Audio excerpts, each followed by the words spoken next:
Hello and welcome to the Kongversation Mini. I'm Hyle Russell. And I'm Cameron Reigle.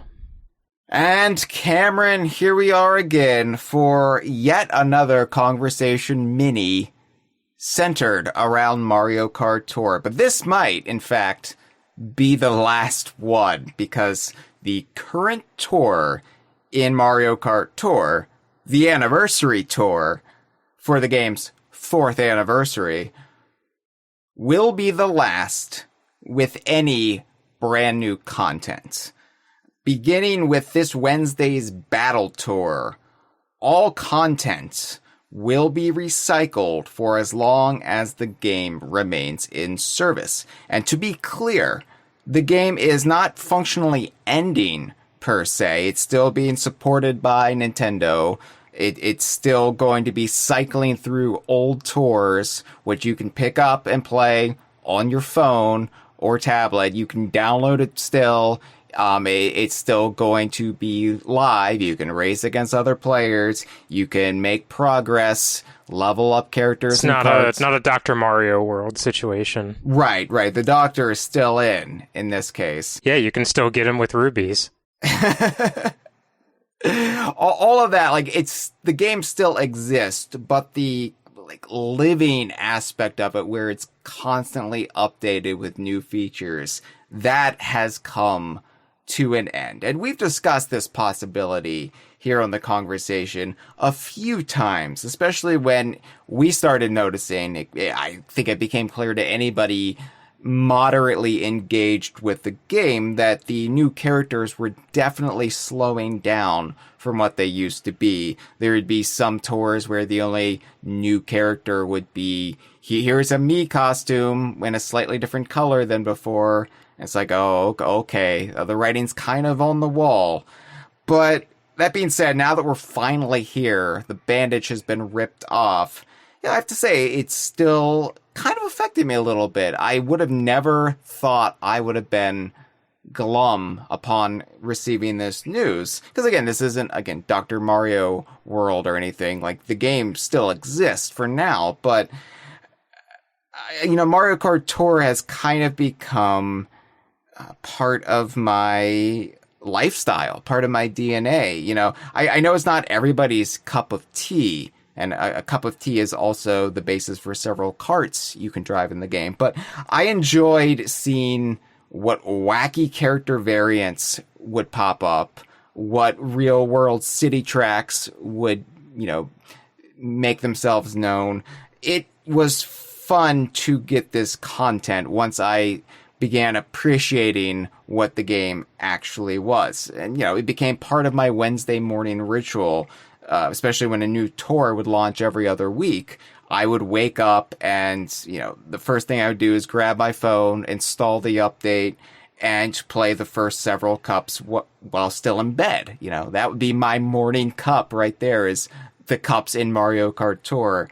And, you'd also just examine all the new characters, the Mii costumes, the carts, the badges, the prizes you could get for making progress. It became just a fun custom for me. And I'm sad to see that ending, at least as far as the new content front goes. Yeah, it's kind of I don't really know how to feel about this. Because I have kind of gotten in the rhythm of playing Mario Kart Tour once a day to do my daily, quick race and check the shop, check who's traded coins with me. Right. But at the same time, I'm in a different position in my life than I was when I started Mario Kart Tour, where it's just getting more and more inconvenient to bang out every single tour and get the final reward for completing the tour. I've relied a lot lately on the auto race function because I just don't have time to, which I'm very glad that's in the game now. Yeah. Very, very useful feature if you just want to prioritize the stuff that is important to you. and kind of coast on your EXP gain and coins. Yeah, like people have the impression that like I'm too invested in this game. I'm really not. This is like I've explained before on the conversation. It's kind of this mindless activity I do while I'm doing other things that, if I can afford my thumbs and like one eye on the screen for, a little bit, then it's just kind of this is in lieu of doom scrolling the news on my phone or mindlessly checking. As point of comparison, I don't think this is like how both of us are with Sea of Thieves. No, of course not. No, this is more this kind of an ambient game, just kind of there in the background when I'm sitting on the couch with my wife watching something, or brushing my teeth or whatever. Like this is just kind of background noise. But my turnaround on this game, I think, has been one of the most dramatic short-term mind changes I've had on DK Vine towards a game that I was initially kind of frosty towards. And, usually it takes me years to warm up to a game to the point where, I have any affection for it. So, I think Mario Kart Tour for me was all about getting into the right headspace for what it was, how it played, and how I was supposed to engage with it. This was not just a handheld Mario Kart game in the same vein as Mario Kart 7 or Mario Kart DS. This is something completely different, something unique, but something that, it became part of my day-to-day life, even just as background noise. And like I said, the thing I'm most sad about seeing go as far as the new content is just, it was fun seeing what would pop up, no matter how weird, how stupid it was. There became something joyful about seeing these beloved but stagnant characters, these IPs, get put through the ringer in absurd costumes and scenarios. It was the same sort of thing I loved about Mario Odyssey, but everybody's in on the fun this time instead of just Mario and Peach. Yeah. We talked quite a bit earlier this season about the Donkey Kong Gladiator costume and just how fun it is to see Donkey Kong in that. But I mean, it goes beyond just my own love affair with the Kongs. There's, of course, Luigi with the big sausage has kind of become our meme, our totem as far as like what's the one character variant that just distills everything absurd about this game in one singular package. It's Luigi holding a big sausage on a fork wearing lederhosen. But there's that kind of stuff that I'm gonna miss pop up, but there's also just things like, the city tracks, which was the big, I think, initial gimmick for this game. Was it's Mario Kart Tour. It's Mario Kart taking on the world, the real world, and you're going to be visiting cities across the globe. And of course, all of these cities, or we assume most of them, will be in the booster course pass come the Wave 6. Like, I know just trying to predict patterns is a losing game with Nintendo, but the specific way that they've rolled out everything so far, like, they're on pace to have every city track and every original track from Tour. Right. So, I mean, we've got those preserved in Mario Kart 8 Deluxe, should anything happen to Mario Kart Tour. But, we still haven't gone to some cities like I was kind of looking forward to, should they pop up, like Mexico City or Rio or Glasgow or even Chicago or Seoul or just any other city around the world that you could name, be it, a central airport hub or a legitimate tourist destination. I would love, like, we haven't gone anywhere in South America. Like, I would have loved to have seen the characters there, but,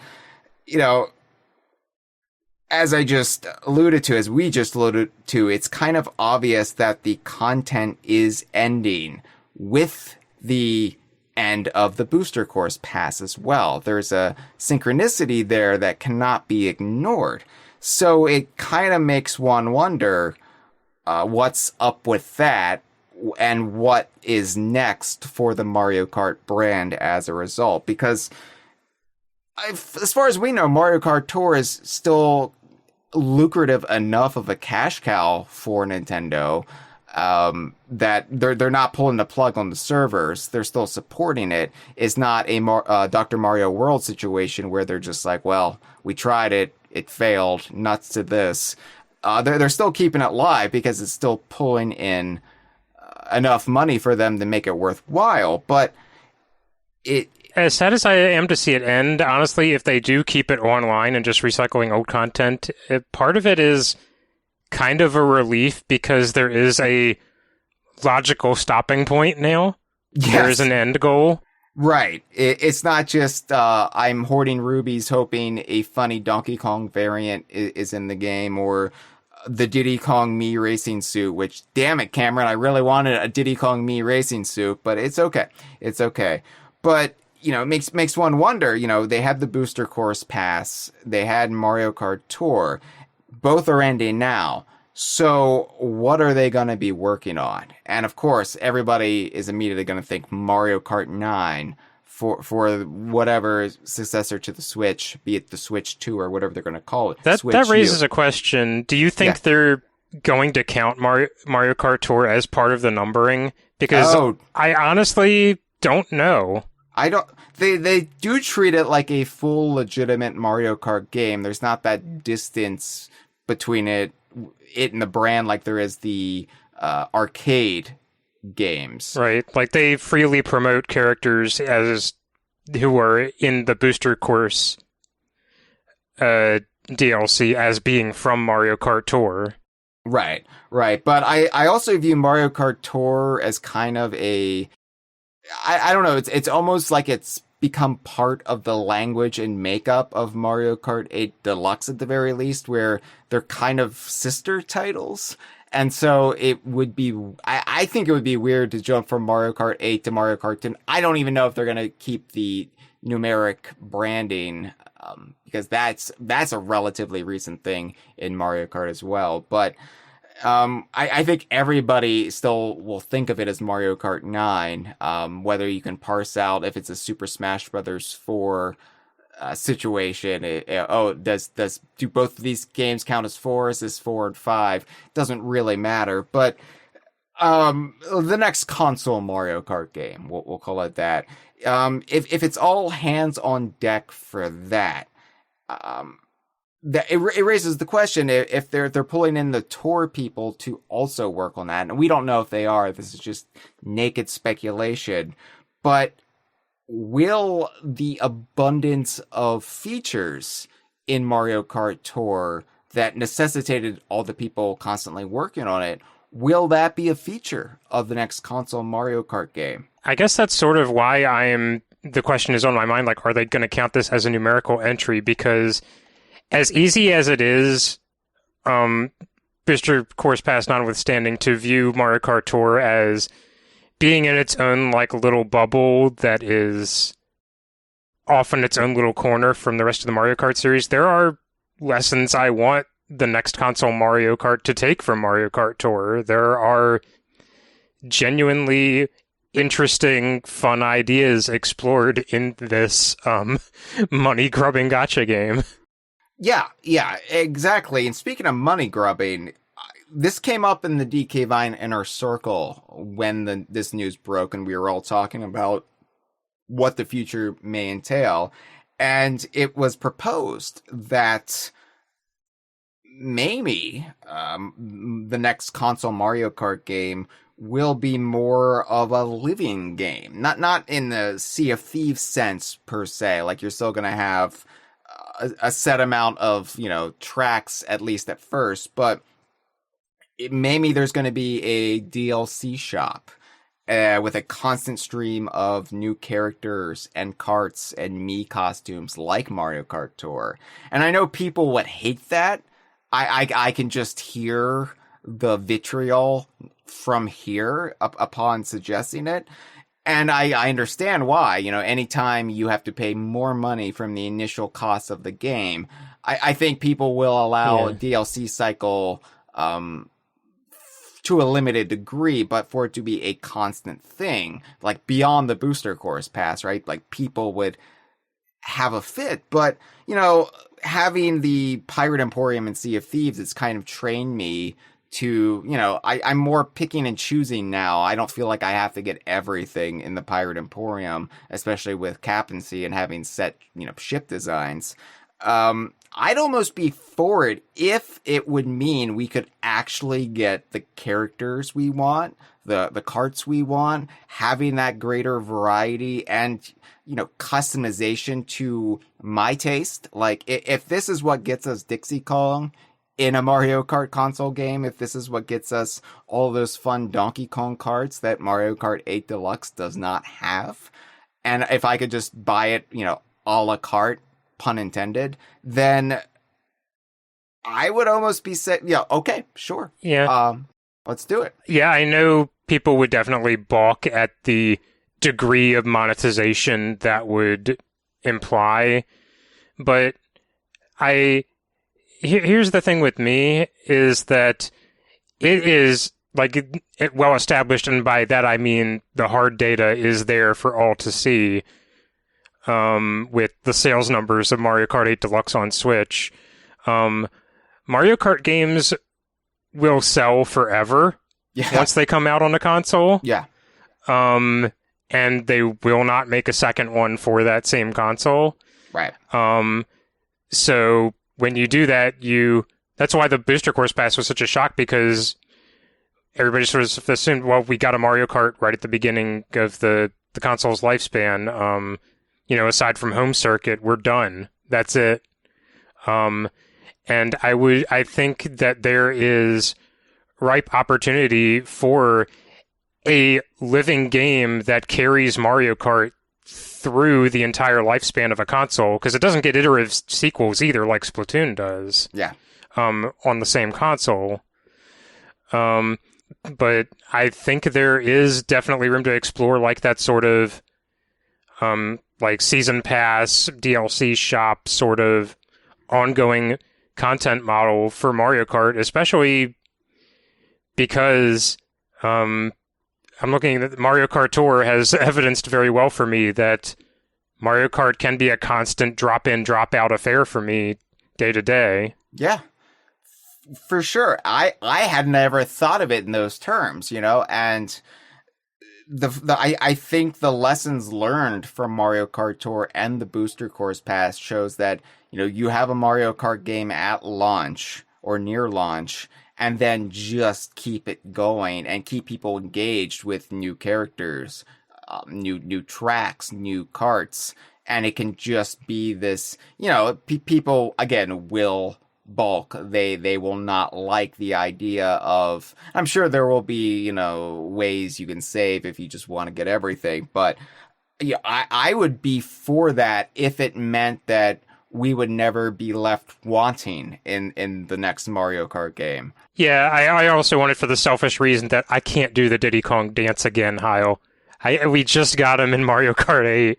At the very end of the line. I don't want to have to do this again. Just keep, even if he's not in the base launch game, just keep that window open at all times and just say Diddy will crawl in eventually, and I would be satisfied, And for the record, I know people are also going to be pulling out their hair at us, even suggesting this, but I don't want all of the wacky character variants in the next Mario Kart game as like separate characters. I don't want a just awful character select screen where you have to cycle through 40 different Luigis or Peaches to get to what you want.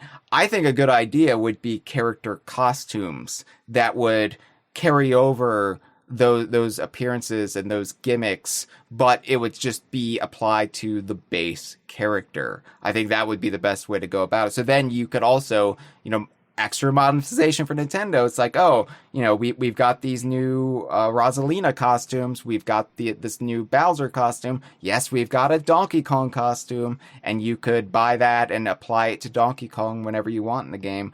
I think that would be just the best way to go about it.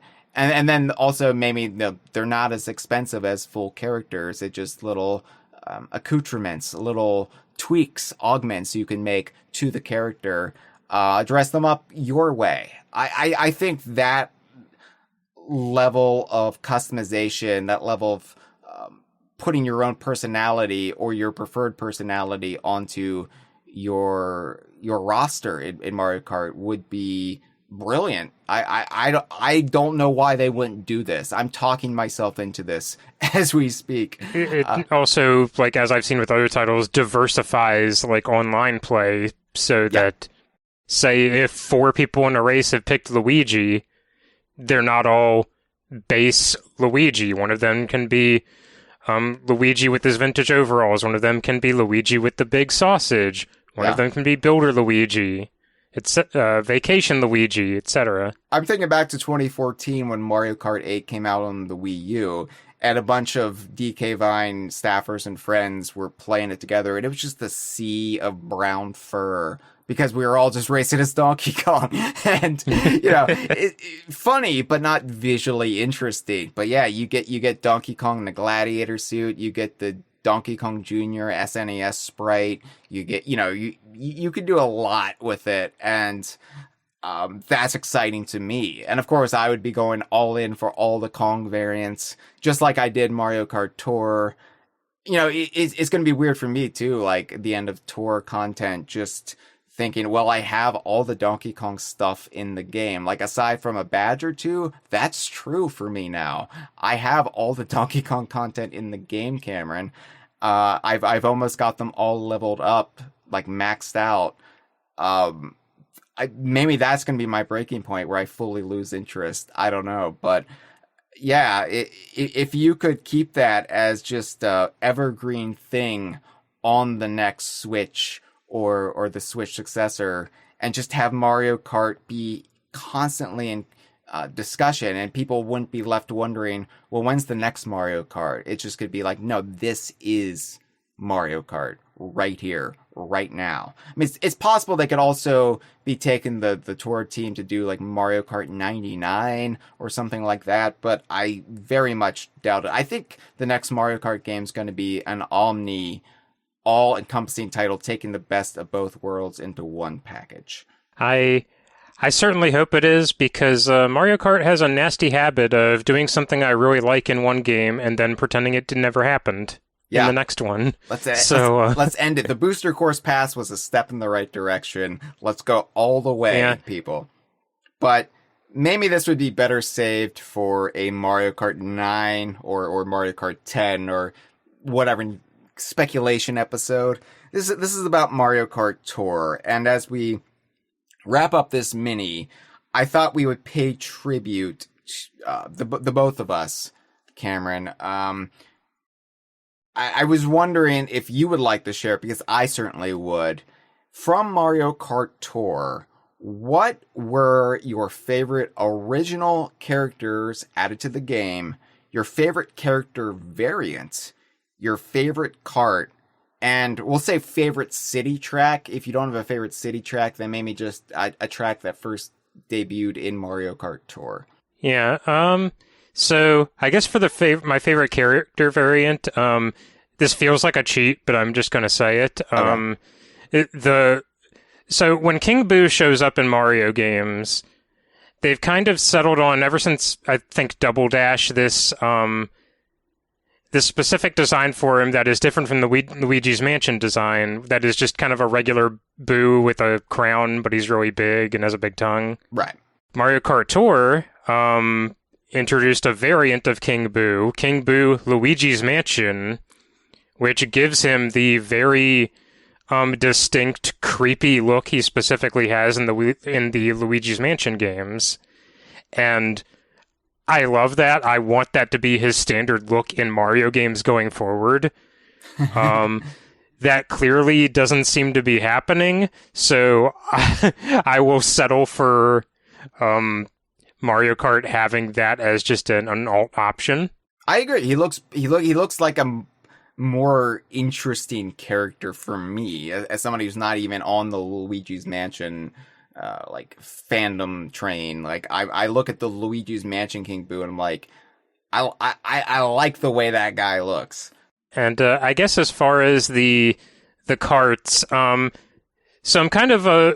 I kind of have favorites of two minds with this, which is in a kart racing game, I tend to prefer karts that look like actual real world vehicles. I'm a boring normie like that, I guess.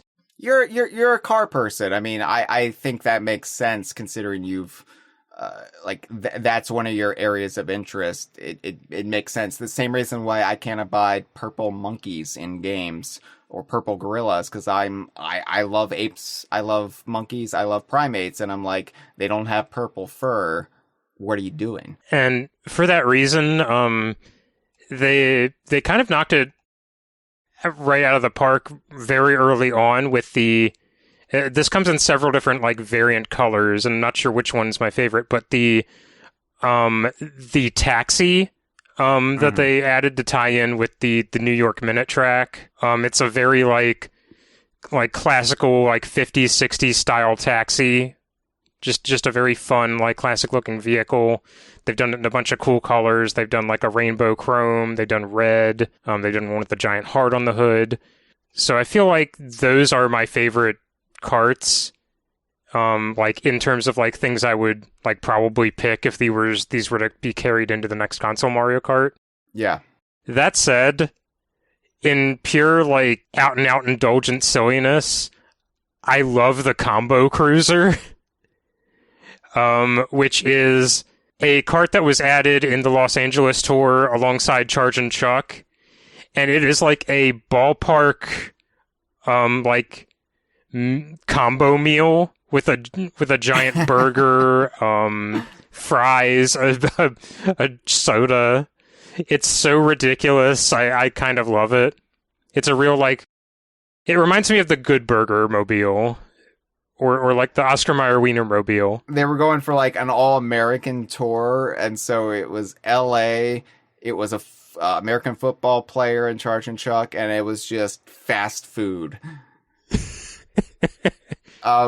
In the live stream, Astro Pipsy is giving a shout out to Private Investigator Baby Rosalina, which is a real variant. It's a Sherlock Holmes pastiche, I guess.